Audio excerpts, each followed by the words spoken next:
Cheap tax, cheap insurance, and basically cheap to live with. What more could I ask for? Youngsters, this would be your top choice. So cute, guys. It is so cute. Oh my goodness. Hello everyone. Here in the EU market, A-segment cars have become one of the highest of demands, especially from customers who live within cities or who live inside the city. And now, especially in wake of recessions or in wake of times when the skies are grey and when, well, let's just say the price tag of a lot of products become expensive, whether it's food goods, petrol. Car manufacturers work very hard to make you less demoralized for budgeting. So that's why it's always important to choose an A-segment car that you find desirable, that you find interesting to drive. Many car manufacturers in the automotive industry have taken strong initiatives towards this goal, making small cars that are desirable. And Hyundai has come up with this Hyundai i10. Now guys, the reason why I'm very optimistic about this Hyundai i10 is because Hyundai grew from small cars. They expanded because of small cars. And I'm talking about the models like the Hyundai Atos. And then I'm also talking about other models like the Hyundai i10 previous generations, guys. In fact, Hyundai has had a big reputation for small cars around the world. They expanded because of that. But then the thing to note about Hyundai is that there was a time in the 90s and in the early 2000s where their quality used to be very, very low and reliability used to be hit or miss. But then they really did improve since the late 2000s and in the early 2010s. Everything changed for Hyundai. They stepped up their game, they became more desirable, and value for money was on their side already, and so was their lengthy warranties. Hyundai has become reputed for being great value for money. They are offering cars that are way cheaper than what European and Japanese competitors are offering. So let's see if this Hyundai i10 has what it takes to beat those competitors. This Hyundai i10 costs 18,000 euros. Is this good value for money or not? We're gonna find out in a moment, everyone, but as I've said, Hyundai has had a consistent reputation for being great value for money. Over here is a 1-liter engine which produces 49 kilowatts, everyone. How amazing is that? And guess what? It may not seem very powerful, but for a car of this size and segment, this, in my opinion, would be average. But there's an advantage as well. Cheap tax, cheap insurance, and basically cheap to live with. What more could I ask for? Youngsters, this would be your top choice. Well, trust me, in long terms, you're gonna like it. The exterior design of the Hyundai i10, everyone, looks very, very nice. I really like the front, by the way. This looks actually very cute and it looks classic. It reminds me of the 90s and the 80s where cars, small cars used to have extra headlights like these. Well, these were actually the fog lights. Now, I don't know if this applies to the this Hyundai i10, if these are necessarily fog lights or not. But what I do know is that these are additional lights, and they look very nice. They pair very well with the A-segment theme, especially for this Hyundai. Yes, I like the design over here as well at the front. This has become a typical Hyundai identity. They really have stuck to this. They have a thing for this design right here at the front, and I believe it started with the Hyundai Tucson, the all-new Tucson. It reminds me of past Hyundai models. I'm trying to think about it, guys, because these headlights, they remind me of something Hyundai or Kia did. They remind me of one of those two brands. I'm just trying to think what the model is called, but I recall it's always iX30 or something like that. You get actual air vents right there, and you get lighting right here. You get a two-tone paintwork, guys. So you get white paintwork right here, and the roof and the wing mirrors are covered in black. This is very good. I loved it, guys. It looks very interesting, and from a distance, it actually looks quite premium. It looks quite nice. This really pairs well together, guys. I really like it. It's very good. It's actually the very first time I've ever seen a A-segment car with this sort of paint combination. Now, I'm not trying to say it's the first time it's ever happened, but me personally, it's the first time I've ever witnessed this myself, where an A-segment car this size has a duotone paint work. Here's the side view of the Hyundai i10, everyone. Looks very interesting. And then over here, a bit of patriotism, i10. I just wonder, why is it in gray plastic? Anyways, that will be covered later. And again, i10 right here. This is to remind you. And then this is the rear of the Hyundai i10. Looks very nice. The rear looks quite interesting. First of all, from this angle, it kind of reminds me of the i20, but a few generations ago. Like we're talking early 2010s. A recurring thing I've noticed about Hyundai is that they always have an obsession for straight lines that link to the lights. They always have this like one straight line at the back. And I noticed this with the Hyundai i30. And I also noticed this with the other prominent Hyundai hatchbacks. These are the wheels of the Hyundai i10, everyone. Looks very nice. I personally like the design of this wheel. So it's a 4-spoke wheel. Looks very good. Whilst exploring the exterior of this Hyundai i10, everyone, I have to say I was very impressed. In fact, the first thing that really impressed me was the color combination. So you have the white paintworks, then you have the black paintworks on the roof and on the wing mirror. Very good, guys. But I also noticed some questionable aspects. You see, the thing is, first thing I would like to point out is that it's something debatable. I don't know if this is really questionable or not, but there's no parking sensor on this car at all. The absence of parking sensors is a common practice for A-segment cars. So whether it's surprising or not, you all be the judge. But the only parking aid you get is a parking camera at the rear. Hyundai has given such a nice paintwork and such a nice idea about the roof, you know. The color theme is very good, but why does Hyundai have this hard plastic right here? Like, wouldn't it be nicer to put a bit of chrome on those letters at least, or maybe to put a bit of a silver trim here or something? Time to explore the interior of this Hyundai i10. For a car of this size, which is very small, it would have been nicer if the reverse lights were here on the same level as other rear lights. But for some reason, Hyundai has decided to put the rear lights all the way down there.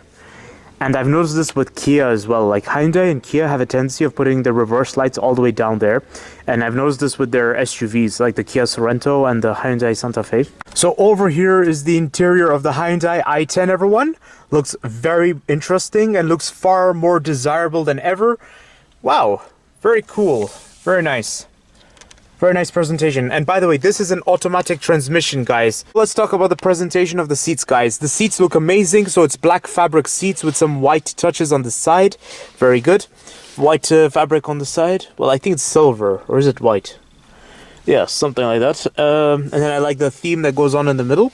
Very good. The seatings feel good. It's rather sporty because this cocoons you actually. So it's very good. It holds you in place because you get no central console storage. Now, the absence of central console storage is a common practice for A-segment cars. I'm not even going to question it. Presentation, guys. You get climate controls right here. These are classic controls. It's not button controls, guys. These are with knobs. So it reminds me of the 2000s, but it's rather good, rather classic. And it's easy and simple to use, guys. That's the advantage right here. You get 12-volt sockets right here, USB points right here. And this is a nice infotainment system that directly goes towards the instrument cluster right here. The instrument cluster is basic, but I like this this racing design insignia. Like, look at this. It's so cute, guys. It is so cute. Oh my goodness. Wow. I mean, is it just me or do I feel like I'm in an... Hang on a second. Why do I feel like I'm in a sports car to some extent? A classic sports car. This is interesting, guys, because you see the way everything is laid out, the dials, and then you get the controls in this manner. It reminds me of a classic sports car a little bit. Okay, but this sort of presentation sort of reminds me of what Kia did with the Picanto. Kia did this with the Picanto already, so this is interesting. In fact, Kia has also had this sort of thing going on already, where the infotainment system is all squarey and right on top. Nice trim you get right here. It's plastic, very good. Although whenever I touch it, it feels a bit like fabric. It's quite nice, quite good. So you get your mirror controls right here, your window buttons right here. All 4 windows are electric, guys. Very, very decent. I like that, actually. I really do. Alright, guys, let's think about practicality. But before doing so, I'm just going to let you all know that this is an A-segment car, so practicality is not the highest expectation of mine. But we will give it a shot, alright? Let's see what this car has. So, over here you get a little storage solution. Then over here you get another storage solution. Well, you have the manuals in there, but if you take out the manuals, you get a nice storage space, which is average for an A-segment car.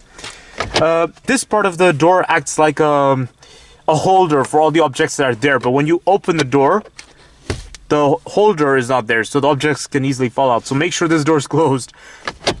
It's a very interesting concept going on right here, guys. You get a little storage space right here, and then you get 2 cup holders right here, micro storage space right there, and then you get a little storage space right here, just right next to the handbrake. This is a manual handbrake, so yes, back to classics, guys. Well, I mean, mechanicalness, you know, no electric handbrake.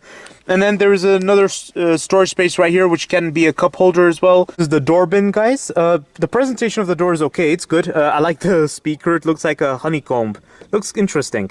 But the door bin is not very deep. Okay, maybe this is average for an A-segment car, but wouldn't it be a bit nice to have a longer door bin, like maybe up to here? But then again, you all be the judge.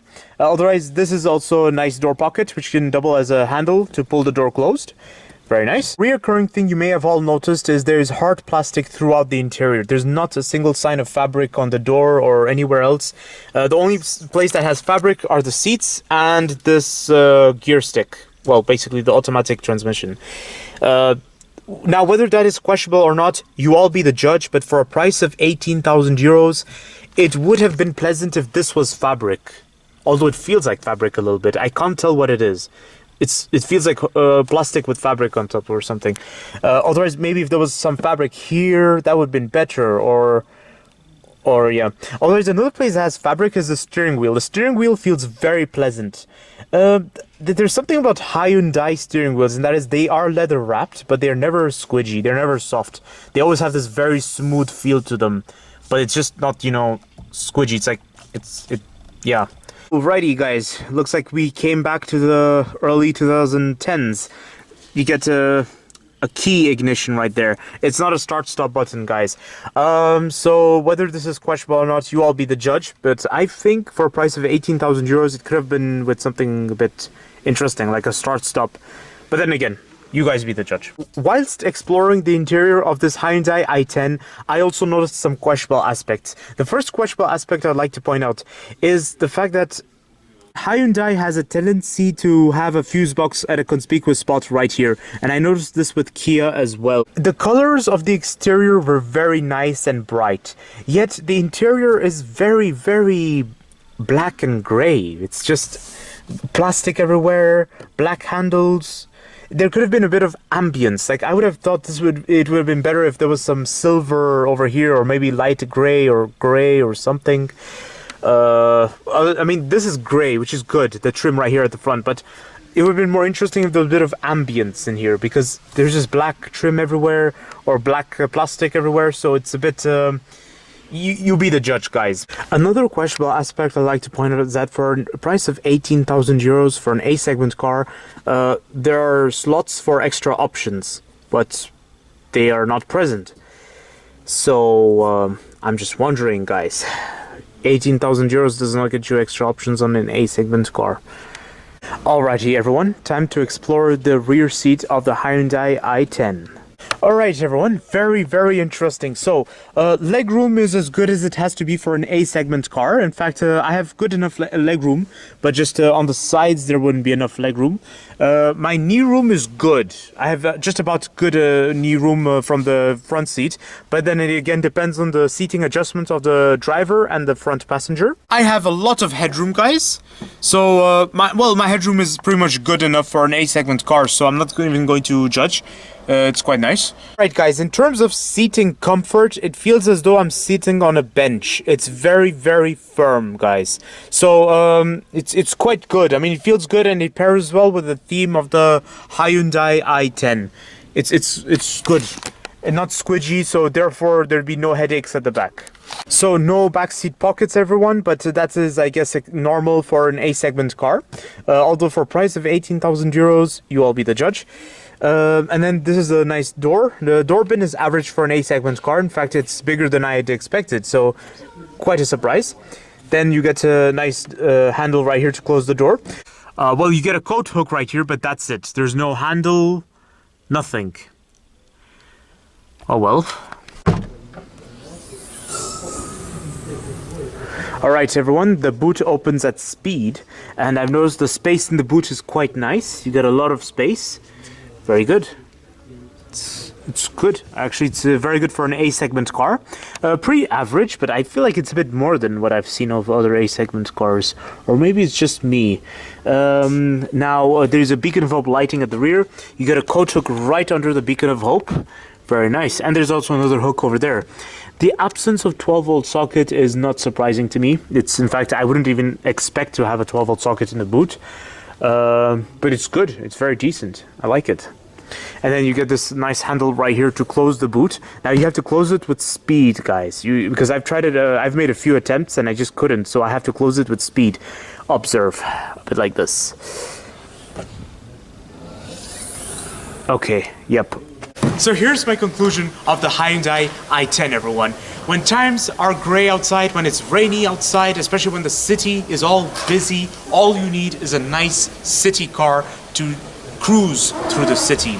And A-segment cars are one of the best solutions. Now, it's not enough to budget for your insurance and for your tax. It's also sometimes important you have something desirable. And right here is something desirable. Now, Hyundai has had a reputation for having boring designs. This was back in the 90s and 2000s, but it all changed in the 2010s.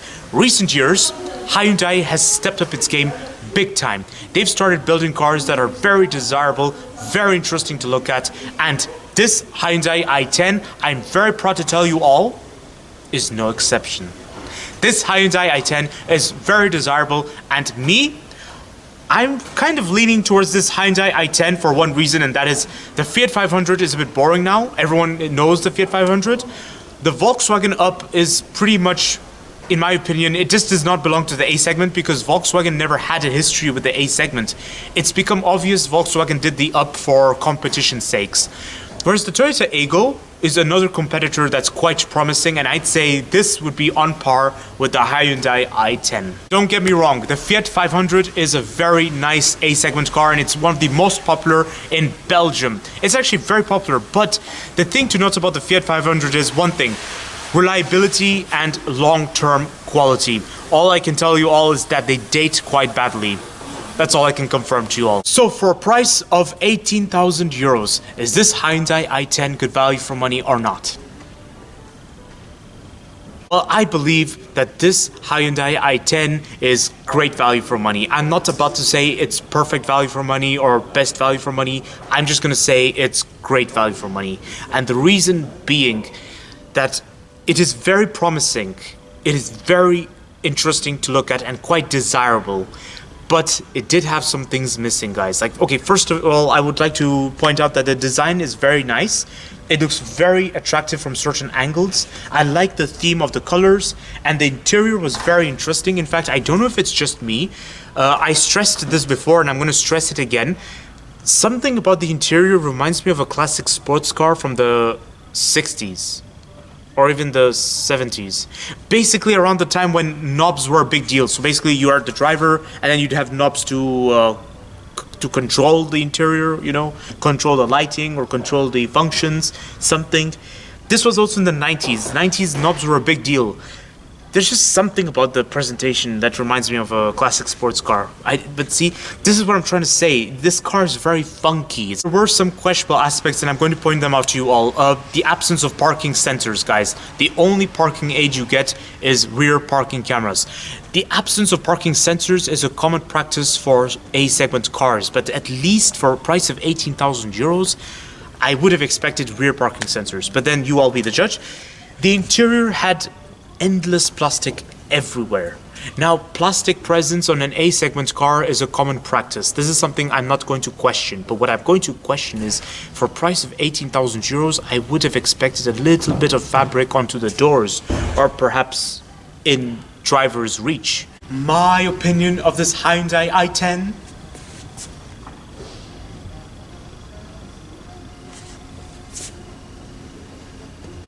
Oh, I love this Hyundai i10, guys. This Hyundai i10 is one of the most promising models for the A segment, and also, I believe, one of the most interesting of the A segment. This is a unique competitor with a style and also with great value for money too. to it. As I've said earlier, everyone, Hyundai expanded because of the A segment and the B segment, especially with models like the Atos.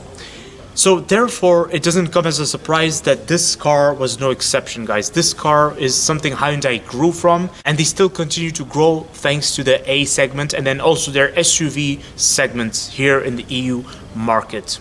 So don't forget to like, comment, and subscribe, and stay tuned for more videos that are on the run. And don't forget to check the links in the description for my car reviews, travel videos, and creativity videos. And before I go, I want to ask you all a question. What is your favorite A segment car? Is it the Fiat 500? Is it the Volkswagen Up? Is it this magnificent Hyundai i10? Please leave your answers in the comments.